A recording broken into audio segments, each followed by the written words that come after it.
Hello and welcome. This is Home Life for Extraordinary Impact. My name is Matt Barrios. I'm a husband, dad, researcher, writer, and coach, and I am exploring the topic of home life from global perspectives with experts and everyday folks all around the world.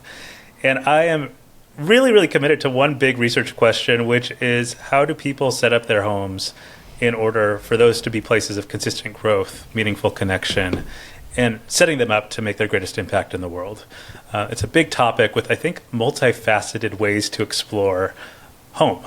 And I'm so excited to do that with so many people that I've interviewed from all around the world. And today I get to have a really special interview with Kasey. And Kasey is currently calling from Portland, Oregon. And I'm just so thankful that she took the time out of her busy schedule to come be a part of this project. Kasey is an expert in things like authentic personal branding. She takes a powerful stand for mental health and personal growth in how she creates content on the internet and so many things, how she interacts with people. And I've got to be a direct beneficiary of some of the work that she has done. So thank you so much, Kasey, for being a part of this project. Again, just thank you for taking the time. Matt, thanks for asking me. I'm so excited to be here.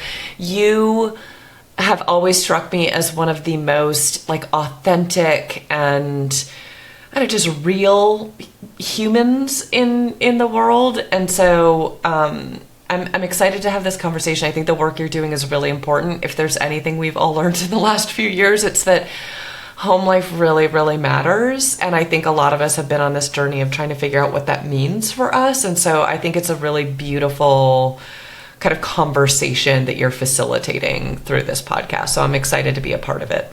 Well, thank you so much. I wasn't fishing for compliments, but I will take all of them. Thank you very much. I'm excited that, for the duration of this podcast interview, we'll get to stand for that together and exploring home life and what that can look like for people and really help people with that. So as a way to get into that and for people to get to know you as well, what are the things that you like to do at home that help you set up for things like being a growing person and being authentic and so on? It's so interesting. I think even just while kind of preparing to have this conversation with you, I've been thinking more about this. And it's interesting because I personally, I think I've been on a real journey of sort of figuring that out for myself and my partner and I together. Both of us are natural workaholics. And so for a long time, our house was kind of it was where we slept and where we sort of shut our brain off at the end of really busy days. But I don't know that it was really, I don't think we put a ton of intention into making it feel like a solace, a sanctuary. And I think we still have a long way to go in that. But it's really, I would say in the last probably 2 years that we've really started to remake our home so that it is more, I don't know, like a big warm hug. And I'll also say we've our poor little house has been going through the ringer, no joke. We just finished, we had a leak in our, essentially in the ceiling in our upstairs. Someone installed a fan in the bathroom incorrectly. Tons of water damage. We fixed everything, completely redid the bathroom. This is 5 years ago. And then it was in COVID, we realized, nope, they had not fixed that at all. And I'm not exaggerating. They came and demoed a solid 70% of the ceiling in our upstairs. So our bedroom, they demoed all of the bathroom and then a bunch of the ceiling in the little sitting area that we have outside of the bedroom. So we literally were sleeping without a ceiling for all winter. So roof, no insulation, no nothing. It would be, I'm not exaggerating, 55 degrees in our bedroom. And then when they actually came to do the work, it took 2 months, and then we had to move downstairs. And I was talking to my mother and she's like, oh my God, Like, it's always something. It's so terrible. And I was like, honestly, now we're just like so chill, and we're so just like grateful to have like our bedroom back. And so now we're sort of like re-putting everything together. And we're like so grateful for the tiniest little things.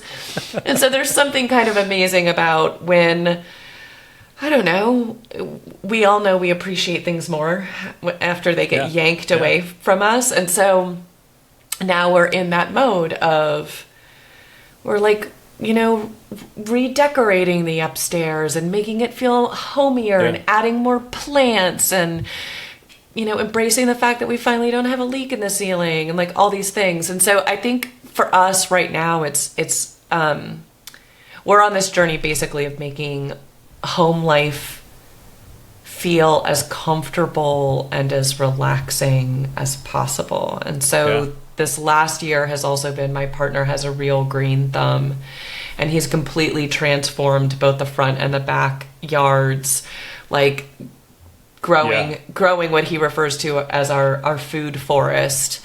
And so for us, it's not about being fancy. It's not about impressing people. It's about, does it feel comfortable? Do we enjoy being present and being with each other and appreciating the little things in life? That is so good. Yeah. And I just like, first of all, I can't imagine having to live without a freaking roof through winter. That's insane. Like, how in the world was that possible? Well, that's crazy to me. Yeah. And also, like, man, it says a lot to your, and in some ways it's not surprising to hear you say this, but like your capacity to mindset shift through that, through something like that, in order to find, actually, and it just has made us more grateful for what we have and the small things and all of that versus like, I don't know, the endless grief of it. Whoa. Yeah. Well, and I think the other thing that we've really embraced is it's given us a chance to almost hit the reset button on how our house is all set up. Yeah. And so it's really interesting. I won't bore you with the details, but like the way that our bedroom is just constructed, it's a little bit of a weird space because it's essentially, you know, it was originally just an attic, and then they redid the attic. And so it's a little odd. And before all of this happened, we had our bed in this one space. And I was convinced that that's the only place where we could have the bed. Yeah. And when we had to move out and everything, and then we were putting things back, and my partner Andy was like, well, what if we didn't put the bed there? And I was like, what are you talking about? And like, and I just like, I genuinely was like, that's not possible. And he was like, I think, that's the bed spot. And guess what? You know, the bed doesn't have to go there. And so we changed that, and it genuinely made it feel like everything could be different. And so how we're setting up everything in the house is substantially different, and it feels like, I don't know, it's this good metaphor for the fact that we can totally reinvent ourselves and our lives and the way things work. And sometimes it takes a sort of dramatic circumstance for us to realize that that's possible, but it is possible, and it's kind of, I don't know, it's kind of amazing. Seriously, it reminds me a lot of like when people go get a haircut and they feel like a new person, right? Like, or when I don't know, like whatever, all these kinds of things. Like, and I think it's very true of our environments that we live in, where the average person spending 2/3 of their life at home, right? Like, so if we're there and those places kind of set a vibe, set a tone for what we want to be like, right? That's helpful. And even just to know that it can be changed. And in that way, it can also lead a change that I might want to see in myself. And often we think that the way to change it, you know, we watch all of these, you know, makeover shows, you know, and like obviously I'm a fan of Queer Eye, and like that's a more positive one than a lot of the others. But it's always like, oh, the way you reinvent your home is by buying a ton of stuff, and it's like no, like genuinely, we didn't buy anything. We just moved where the bed was, and it looks like a completely different space. It's feels different. It's incredible how small adjustments can make things feel incredibly different, and it's oddly empowering. Yeah, I love that idea of empowering, and I know that part of what you are standing for in the world really is like empowerment and mental health and kind of like people being, growing, transforming people. How does your life at home help you take that stand? I think that's another thing that I'm still figuring out. So it's one of the things that I think I've kind of been realizing and sort of peeling back the layers of in the last couple of years is like how I was raised, and what aspects of that are helpful and healthy and what aspects are not. Sure. And I was raised, my mother is a decorator. My parents were, especially growing up, a little bit like image obsessed. I mean, my parents live in like beautiful, pristine, perfect houses where like there is literally nothing ever out of place. My mother, I'm not exaggerating, there was little that made her more upset when like my brother and I were like in our teenage or early 20s years. Then we'd be home on vacation, home from college or something, to visit them, and we'd stay up late, like just talking, hanging out, watching TV. And if we went to bed without poofing the cushions on the like chair and couch that we sat in, my mother would like, it was like a meltdown city. It was no. You don't love us. It was like so intense. Wow. Oh yeah. My parents are like really, we've worn them down. They have chilled out as they've gotten older, thank God. But genuinely, like our like home was beautiful, but felt not very homey. Right. The idea of like being comfortable and relaxed and something like that in home. It sounds like it would be few and far between the opportunities to do something like that. Yeah. And so I think that I think for a long time I kind of grappled with the fact that I couldn't afford to have a home that looked the way I was raised. And so I felt I don't know, like an unworthiness in that way. And so I think I went through years where I just like didn't take a lot of like care in my home as a result. Or I've had this like sort of, I don't know, this push and pull with that. And so I think the last few years especially have been this sort of reinvention of like, okay, what does home mean for me? Yeah. What do I care about? And we've started to realize like, you know what, our biggest goals are being able to kind of be outdoors and watching our dogs run around like the crazy animals that they are, and eating really good food. Yeah. I think those are superb goals for life at home. Like, let's enjoy our pets and let's savor our great meals. Yeah. That sounds fantastic. How did you like arrive at those values? Like, I mean, is it just kind of trial and error? You just kind of notice, or like, what was that process like? I think it's been an ongoing process. But I think, so, like I mentioned, my partner, we're both workaholics, but I think in the last couple of years, he's realized his work doesn't make him as happy. He's in the weed business. He grows marijuana. Yeah. And it's like, it's a weird industry. And it's kind of frustrating. And so I think he was like, you know what, I'd rather work a little less hard, make a little less money, and like have a nicer home and like make incredible food at home. Mm-hmm. And I think I've also been on that journey of like, I don't know, I've always been like, had a lot of drive. And I think in the last year I've been like, I want to do stuff, but I don't really care that much I don't feel this like deep need to prove myself. So now it's like, what brings me joy? And so we try to kind of create an environment where we can just experience life. And I think that one of the things I truly love about my partner is every meal with him is like a true experience. Like, in what way? I need to know. Like, what makes it a true experience? So I hate the term foodie. I think it's so pretentious and lame. But like, we both are really, really into food and really into good food. And he'll be one of those people where he'll be like, he'll point out subtle little things about whatever it is we're eating, or how he made it, or or where it is. So there's just, he and I will never be like out at a restaurant sitting on our phones.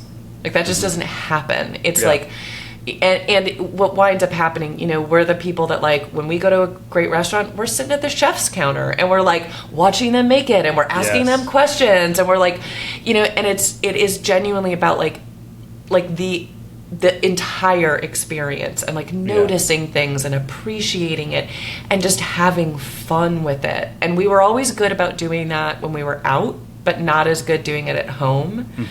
And we started to be like, okay, what could we do to change how we cook and eat at home so that it feels more like we are out at some fabulous restaurant, spoiling ourselves and like experiencing everything. And I think that's such a compelling idea to think about, like, because I think I've heard it said, for people who really, really love food and like love to savor great meals, they don't need dinner and a show for a date night. They need, like, dinner is the show. Dinner is the show. And you said that you have been able to bring that sort of mindset to home. Like, what is that? How does that play out practically to make dinner the show at home? So we cook together. Andy is really like, he's the chef. I'm the really crappy sous chef with terrible skills. But so that means, our kitchen isn't ideally set up for this, but like, that's okay. We do it anyway. So we're in there together and we're talking, and sometimes we'll be playing music. I think the other thing, I know that people are very opinionated about this. And when we go out, and definitely when we're home, we share everything. There's no like, he has a plate and I have a plate. When we eat, we put everything on a big wooden cutting board. And so it'll be like steak in the middle, veg on one side, maybe some potatoes in a bowl or something, and then we're just eating together. And so it's this like big shared experience. We also, Andy has gotten really into wine now.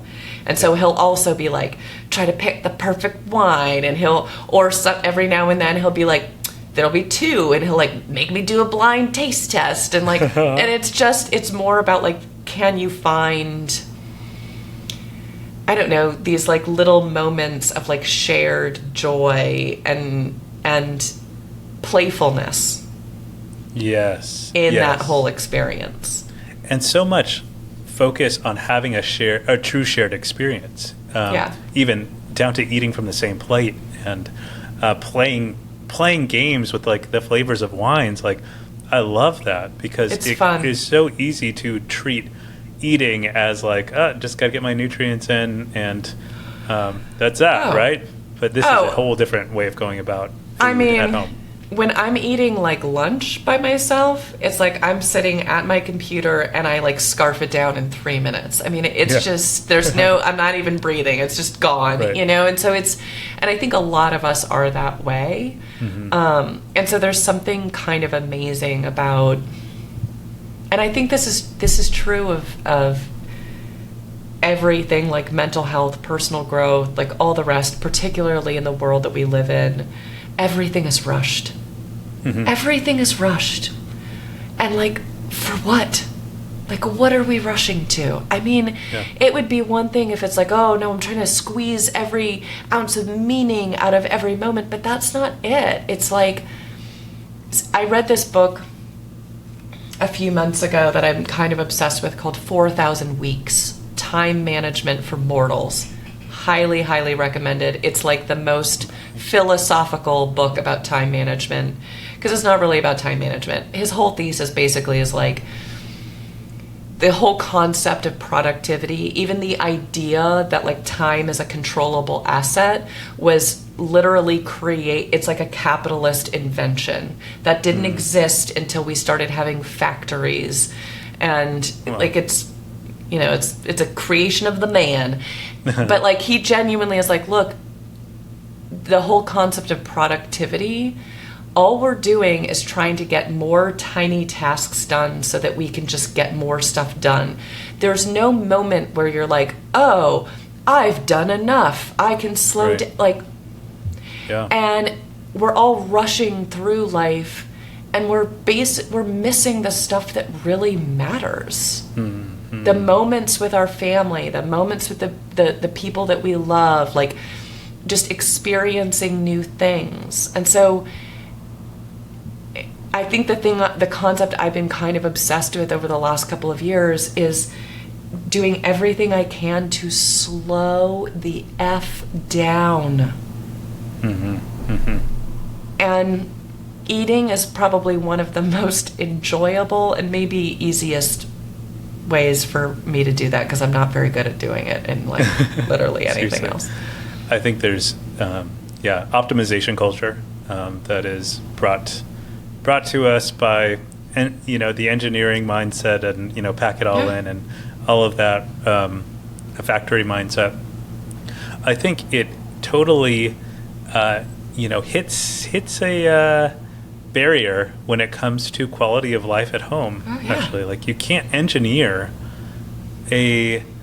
optimize home. Like as much as I think like there is like something to say about being intentional about it, I think optimization or something like that, it doesn't fit when we're thinking about how do I like slow down, treasure relationships, savor meals, get good rest, have fun with my hobbies, get some inspiration, like all of these things. The idea of bringing productivity optimization to it just doesn't fit, right? It's like different categories.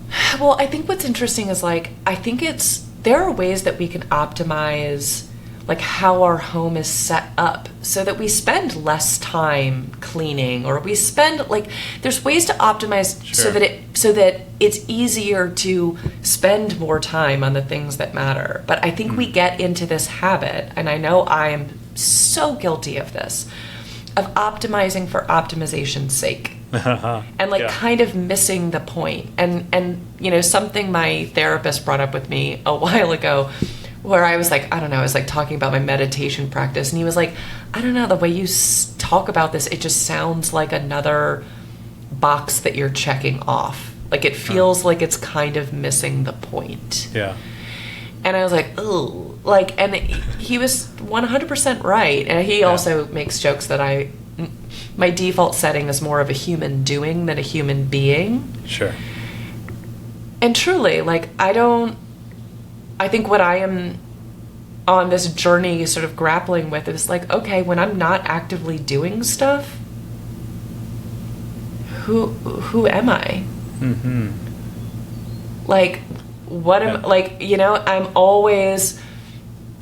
I've sort of trained myself to be like, oh, find problems and fix them, make things better. But that means that over time, I have a tendency to look for problems that aren't really a problem. Mm-hmm. Invent a problem so that you can fix it. Yeah. Yeah. And I think we do that. I think in this push to optimize everything, like optimization is good as long as it's supporting something real. And I think we have a tendency to get away from that. Yeah. I'm reminded of the fact that you have such a deep background, and you would even say like you tend towards workaholism. You tend towards being like, okay, I just need to put more time in, find more problems to solve, deliver. And just work harder. Like that's always the answer. Yeah, just work harder. And it's been my suspicion that really personal growth at home sort of happens upside down. Yeah. Right? It happens with exactly what you're describing. Peace, rest.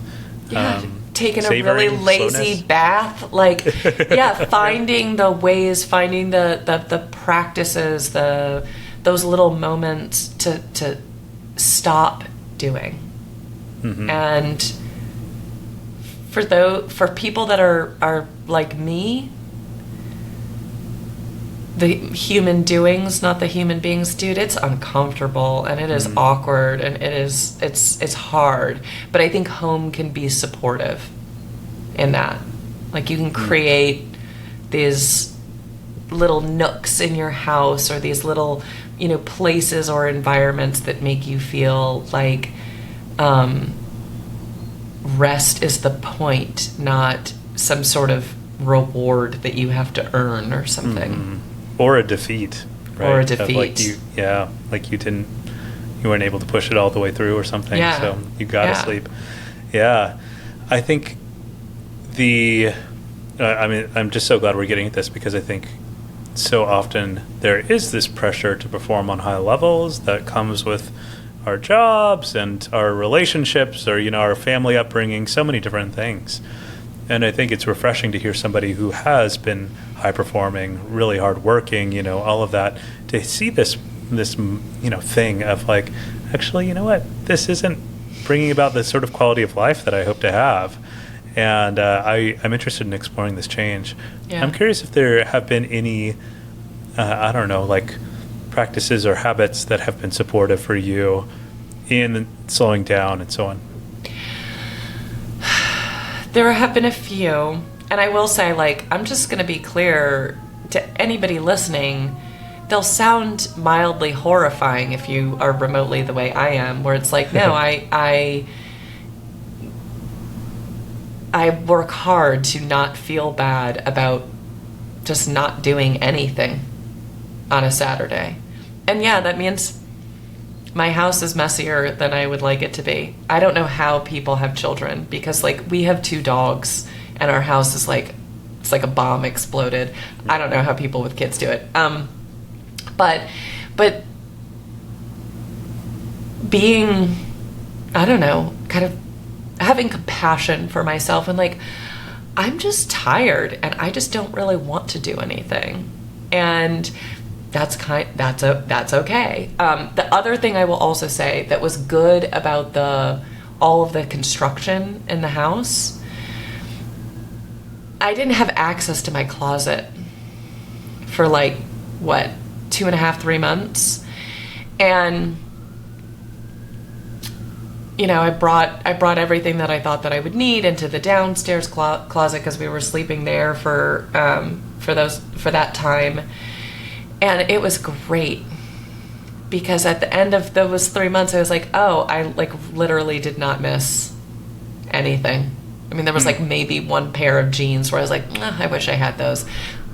And so when we moved back up, I mean, I still have way too many clothes, but when we moved back up, I immediately filled one of those black trash bags full of clothes, being like, I don't need this.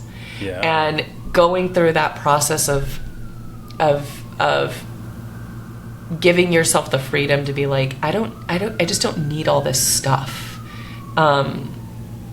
That feels really, really good and restorative.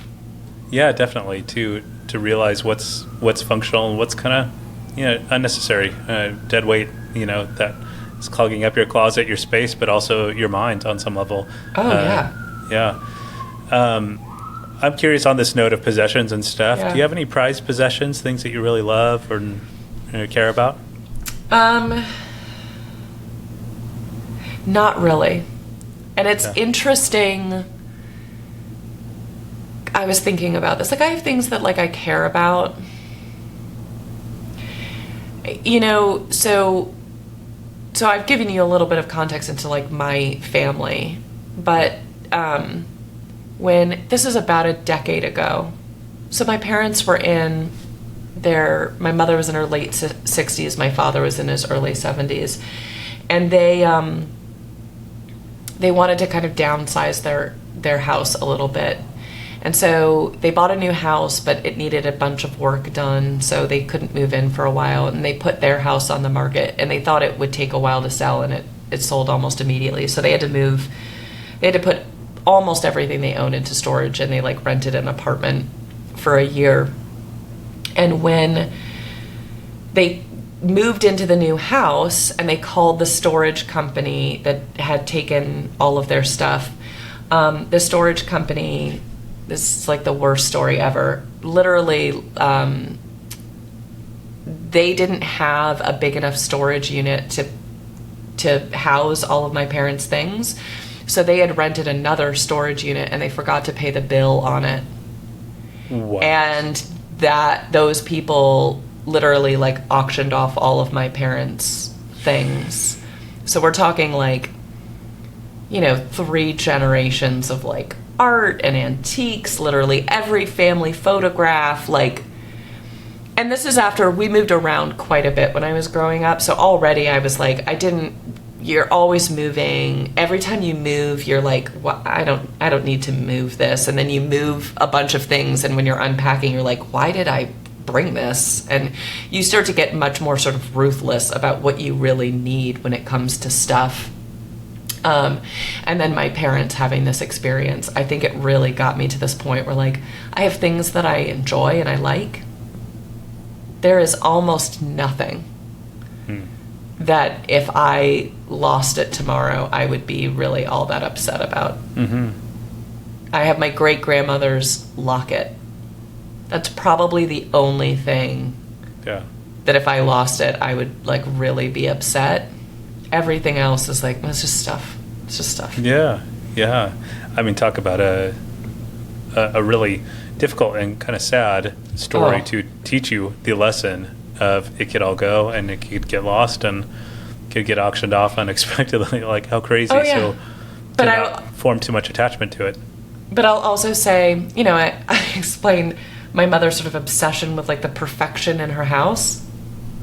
She doesn't have that anymore. Like, it's just, and even my mother, I mean, it was absolutely devastating. It was devastating. And it was, I mean, all of a sudden they're like living in this new house and it's literally empty. I mean, it's just, and the one heartbreaking thing that we all still feel is the family photos. I mean, I think we have like maybe 100 family photos now. But I remember a few months afterwards, my mother being like, she's like, I don't wish that it had happened. She was like, but it's just stuff. And like, it sucks, but it's really not the end of the world. And she was like, if anything, like it makes it easier for me to focus on like what actually matters. And I think it was like, it ultimately was like a very life-affirming and kind of positive experience for my mother, less than my father, but I think it's part of the reason why they are a lot more relaxed and a lot just more chill about things in life than they were. Yeah, a real forced lesson in detachment, and that could be really important for some things that have too much emotional energy, invested in them in a way that's like not helpful versus things that are like, maybe could support your emotional well-being or something. Wow. That's, gosh, I'm weirdly like having a very emotional reaction to hearing this story. I'm like, gosh, how sad. Like, even like when you said like 100 family photos, my dad is a photojournalist. And so like family photos is like, it's huge. Gigantic. Yeah. Right? Like that is my dad's involvement in our family is the collection and curation of family photos, right? Like that. So. Yeah, there are some ones too. Like we had these black and white portraits. One of me when I was like maybe 5, and one of my mother when she was like 3 or 4, and we always had them next to each other, and you could obviously tell the age difference in the photographs, but it was spooky because you couldn't tell that it was 2 different children.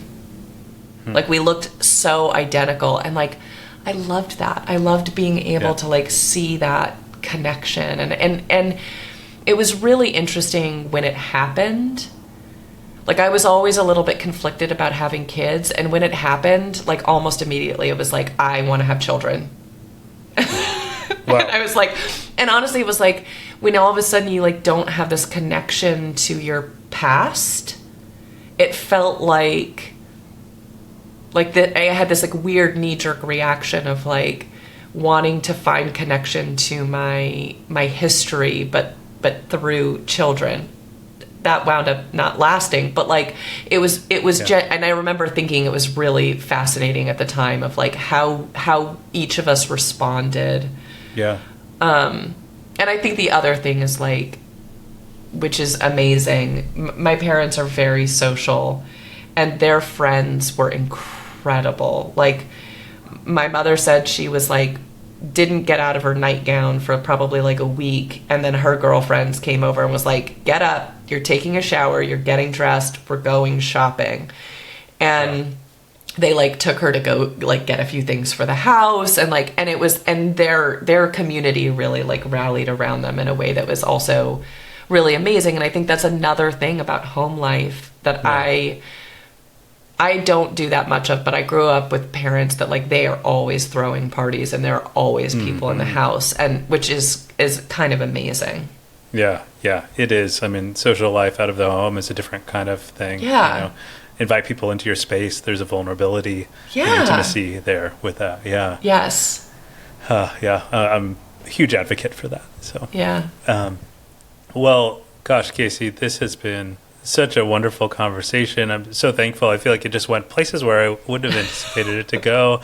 And I appreciate your, and no surprise, also your authenticity and vulnerability and sharing what you had to share. Tell us about your life. So thank you so very much. Well, thank you. As a person who is so invested in this kind of like new realm of growth that has to do with slowing down and being less busy, do you have any recommendations for people for how to really engage that in their lives at home? So I think the things that have been most helpful for me are creating either spaces or rituals that feel decadent in that slowing down. So like I made the joke about the bath. Dude, I take at least one long bath like a week. And that was the hardest part, honestly, about when the bathroom upstairs was not in existence, because the downstairs tub, I'm 6 feet tall. The downstairs tub did not work. Yeah. And it's interesting. Like I didn't take baths for the longest time, and it really does feels decadent. Like I light candles. I work really hard to not be on my phone when I'm in the tub, like all of that. I also have a couple of different like little reading nooks in the house, and I think that's the thing. It's you, and I should go back to the word I used. Make it a ritual, not a habit, not a routine. Make it have something that feels, I don't know, otherworldly, almost spiritual, that feels like you are connecting to a deeper part of yourself or a higher power or whatever it is, and turn your frickin' phone off. It's not truly relaxing, and you're not actually slowing down if you're like listening to a podcast or you're like, if you're consuming, just be, and like create these like little spaces and these little rituals at home to find that. And it does get kind of addictive as once you start to do it. Like it feels kind of amazing. Well, that sounds wonderful. You definitely got me wanting to take a bath without a phone, and perfect. Yeah. I can't wait. I hope people light a try candle, have like the lights off. The rituals of decadently being in the moment. That's such a great takeaway from this. Thank you so much, Kasey, for being on this. What are the sort of things that you're working on these days, and if people want to get in touch and see what you're up to, how could they follow you? Yeah, so I lead a kind of coaching and training program with my business partner, Erica Schneider. This is how you and I met. Impactful Social Writing. So if you go to impactfulsocialwriting.com, you can find out about that. But also just come connect with me on social, Twitter, LinkedIn, and then probably my most personal growth stuff is on TikTok. So come find me there. Perfect. Well, I will collect that all into a companion blog post with this episode, and also include some of your written responses for some of the questions Awesome. that, well, I don't think we got to, because we just had such a through line around some really incredible other stuff. So thank you so much again Thank you. for being on the show. And thank you. Thank you. It was so fun.